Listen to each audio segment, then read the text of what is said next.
454 семејства од Куманово изминатата година користеле субвенција за трошоците за комунални услуги. Еднократна парична помош добиле 154 лица. Мерката Народна кујна ја користеле 100 семејства, а бесплатна градинка општината обезбедила за 45 деца, соопшти на денешната пресконференција раководителот на секторот за култура, спорт, социјална и детска заштита Александар Крстевски. Во текст се јавните повици за субвенционирање на трошоците за комунални услуги за кирија, остварување на правото на народна кујна. Повеќе детали од изјавата на раководителот Крстевски.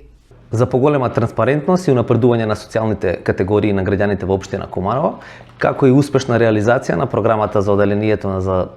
здравствена заштита, социјална заштита и заштита на децата за тековната 26-та година, обезбедивме средства од буџетот за финансирање за овие мерки, субвенционирање на трошоци за комунални услуги во износ од 7 милиони денари, помош на добување и материјално необезбедени лица со помош од 600.000 денари, еднократна парична помош од висина од 1 милион и 500.000 денари, ослободување на партиципација на деца од еднородителски семејства и деца роми на возраст од 1 година до 10 години за посетување на детската јавна градинка Ангел Шајче во износ од 894.000 денари и народна кујна во висина од 4 милиони денари.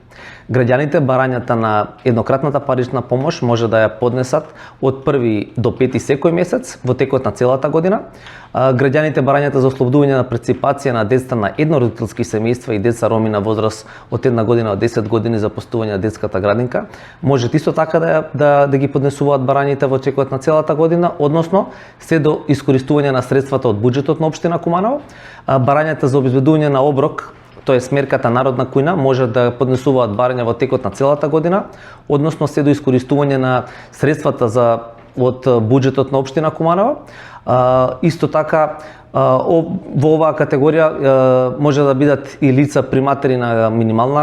гарантирана минимална помош, тоа се лица корисници на право на социјална сигурност за стари лица, лица со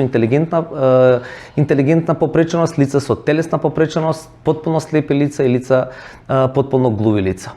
Исто така право на субвенционирање на комунални услуги ќе може да остварат лица кои имаат статут на стечени работници кои живеат на територија на општина Куманово, а кои не истекнале право на материјално обезбедени лица,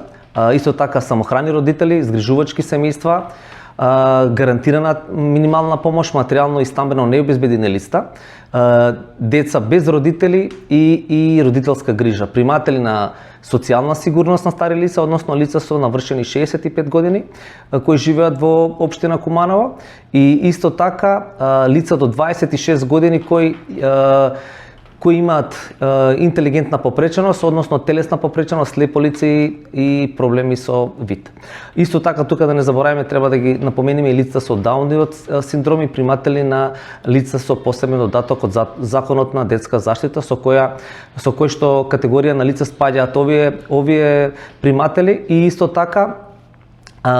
лица со пречки во телесниот развој до 26 години. Од друга страна, пак,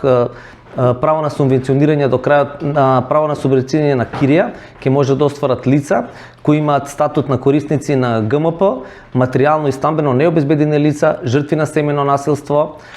корисници на социјална сигурност на стари лица. Може да напоменеме дека барањата може да се подигнат на портирницата во зградата на поранишна зграда Козјак, тоест против стадионот, од одделението за социјална заштита, заштита на децата и здравствена заштита. Потребните документации треба да се остават во архива во општина Куманово, почнувајќи од 12.1 до 12.2 февруари 2026 година.